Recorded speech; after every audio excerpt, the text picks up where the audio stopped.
sekitar tahun 2009 ada 4 orang mahasiswa. Namanya Arya, Bisma, Dharma, sama Indra. Oke, ini 4 cowok semua? Cowok semua.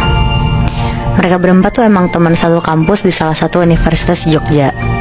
Dan mereka juga teman main dari kecil, karena kebetulan rumah mereka tuh deketan semua. Jadi di dekat rumah mereka tuh ada bioskop yang baru buka. Namanya tuh Empire XX1. Kalian tau gak? Enggak, gue kayak pernah denger deh. Nah itu tuh baru buka, dan mereka berempat tuh kayak kepengen banget ngerasain nonton midnight di bioskop itu. Empire XX1 itu di dalam mall atau gimana sih, Nat? Gedung sendiri gitu Moy, kayak kalau di Jakarta tuh kayak yang di Cikini, tau gak lo? Yang kayak Metropol. Nah iya benar. Oh. Nah karena katanya itu tuh bioskop yang paling bagus di Jogja saat itu. Dilihat dari bangunannya yang modern, sampai katanya film-filmnya tuh juga menarik. Hah. Akhirnya mereka berempat tuh mutusin buat nonton Orphan berempat. Oke. Mereka berangkat ke sana sekitar jam 9 malam, karena jam 10-nya film tuh udah mulai. Sebenarnya si Dharma tuh udah gak mau ikut, karena dia tuh mau bantuin bapaknya jual nasi goreng. Nah bapaknya tuh biasanya jual nasi goreng di sekitar area depan bioskop itu. Cuma karena Arya, Bisma, sama Indra udah kepengen banget dari lama, jadi mereka ngebujuk si Dharma buat ikutan nonton. Tapi pakai perjanjian nih, kalau misalkan besok mereka bertiga tuh bantuin Dharma buat gantiin bapaknya jualan nasi goreng. Nah karena mereka udah janjian kayak gitu, akhirnya Dharma tuh setuju buat ngeyakinin bapaknya untuk ngegantiin jualan besok. Akhirnya berangkat nih mereka berempat ke bioskop itu, beli tiket, popcorn, sama minuman. Terus mereka masuklah ke dalam studionya. Nah pas mereka beli tiket tuh nggak begitu ramai emang keadaannya. Makanya mereka mikir, enak banget nih nonton malam-malam di sini, nggak begitu ramai, jadi itu nyaman. Jadi tuh pas masuk ke dalam teaternya kan kayak ngelewatin lorong dulu sebelum bisa lihat tempat duduknya. Nah pas mereka lihat teaternya tuh ternyata teaternya tuh full. Terus tiba-tiba Indra tuh bilang, kok tempat kita duduk ditempatin orang ya? Pas dicek nomor bangkunya tuh bener, ada yang nempatin. Padahal kan tadi katanya bioskopnya sepi. Nah iya, makanya mereka tuh bingung Moy.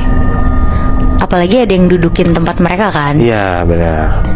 Akhirnya karena filmnya udah mau mulai dan bioskopnya juga udah gelap, Dharma tuh ngomong bisik-bisik ke orang yang dudukin tempat mereka. Misi mbak, ini tempat saya. Ini tiket saya ada buktinya kok. Tapi mbak-mbak yang dudukin tempat mereka tuh diem aja Moy Bi.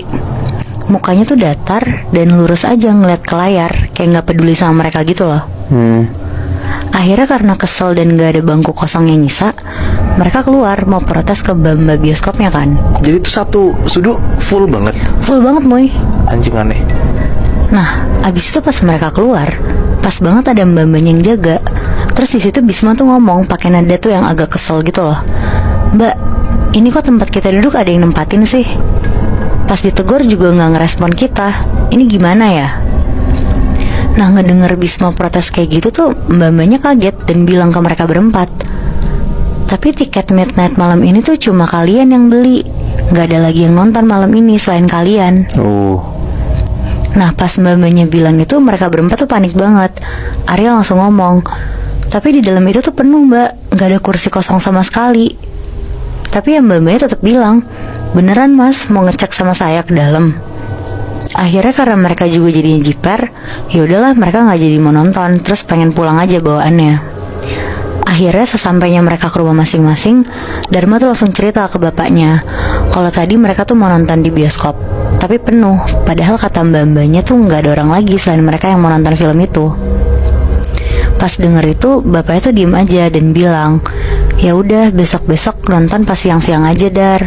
Lagian ada-ada aja, mending bantuin bapak jualan tadi. Sana Gi, kamu mandi terus sholat.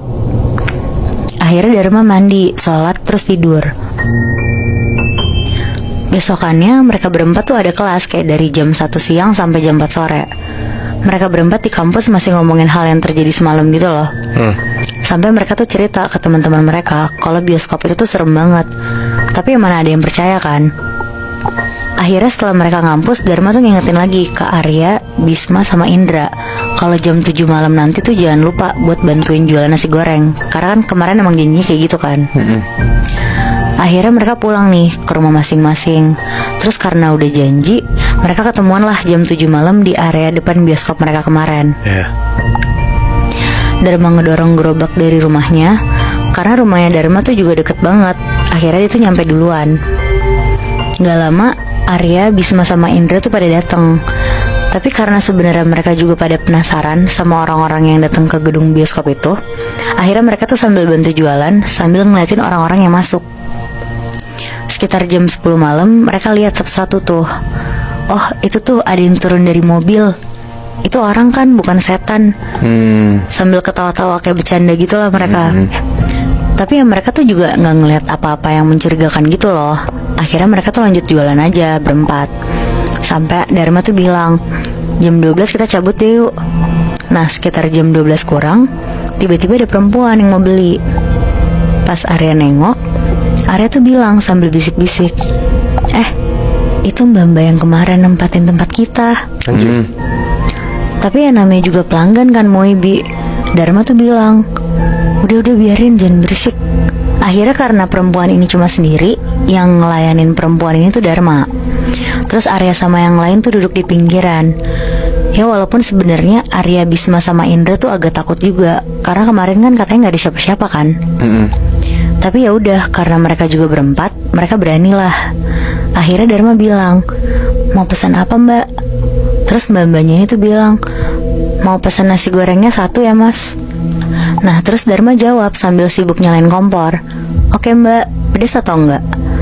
Terus si mbaknya tuh jawab, pedes mas, tapi yang gosong ya, segosong badan saya. Dengar itu Dharma tuh langsung lihat ke arah muka mbak-mbaknya. Di situ mbak-mbaknya tuh berubah, satu badannya tuh gosong kayak kebakar. Bangsat. Dari muka sampai kakinya, bahkan bajunya tuh juga robek-robek gitu Moibi. Anjing serem banget. Terus Dharma tuh teriak dan lari ke tempat duduk Arya sama yang lain. Ditanyalah sama Arya, Bisma sama Indra, woi kenapa Dar? Dharma bilang, itu lihat mbak-mbaknya gosong. Tapi pas mereka bertiga lihat tuh mbak-mbaknya itu tuh udah nggak ada. Akhirnya mereka tuh langsung cepet-cepet beberes, bener-bener langsung pulang ke rumah masing-masing. Pas Dharma udah sampai di rumah, Dharma tuh ceritain langsung ke bapaknya apa yang dia lihat tadi kan. Tapi lagi-lagi bapaknya nih tuh diem aja dan bilang ke Dharma hal yang sama kayak kemarin yang diomongin. Dharma disuruh mandi dan langsung sholat. Akhirnya karena Dharma kesel sama bapaknya, dia cuma mandi tapi dia tuh gak sholat. Dia langsung tidur. Pas dia matiin lampu kamarnya dan udah pakai selimut buat mau tidur, dia merem nih. Tapi pas banget baru mau merem, Dharma tuh dengar ada suara perempuan ngomong, mas, nasi goreng saya yang gosong mana? Serem banget bangsat. Dharma loncat dari tempat tidur dan langsung nyalain lampu. Dia lari bener-bener langsung keluar nyamperin bapaknya. Dharma teriak-teriak, pak, mbak-mbak yang tadi ada di kamar Dharma pak, tolong pak. Akhirnya Dharma tuh ditenangin sama bapaknya, terus diceritain lah sama bapaknya. Jadi sekitar tahun 1999 ada kebakaran yang memakan 15 korban jiwa yang habis kebakar di bioskop tempat mereka nonton kemarin. Nah dulu tuh namanya bioskop Regent. Ada 4 orang yang sampai sekarang tuh gak ketemu jasadnya. Nah kenapa Dharma sama teman-temannya itu diganggu? Karena ada kepercayaan kalau ada 4 orang yang datang ke bioskop itu pasti ditampakin sama sosok 4 orang yang sampai sekarang tuh gak ditemuin jasadnya. Wah anjing. Oh berarti si cewek ini salah satu dari korban yang belum ketemu. Iya bener Bi. Bangsat. Lu bayangin aja Mui, si cewek ini bilang, mas, nasi gorengnya tolong yang gosong, segosong badan saya. Anjing. Iya soalnya menurut gue kayaknya gak banyak orang tahu Bi kalau misalnya bioskop ini angker. Tapi ternyata angker kan. Gue jadi penasaran sih, di mana lagi ya tempat di Jogja yang orang-orang tuh gak banyak tahu kalau misalnya tuh angker, tapi ternyata tempat itu menyimpan banyak banget kejadian mistis di sana.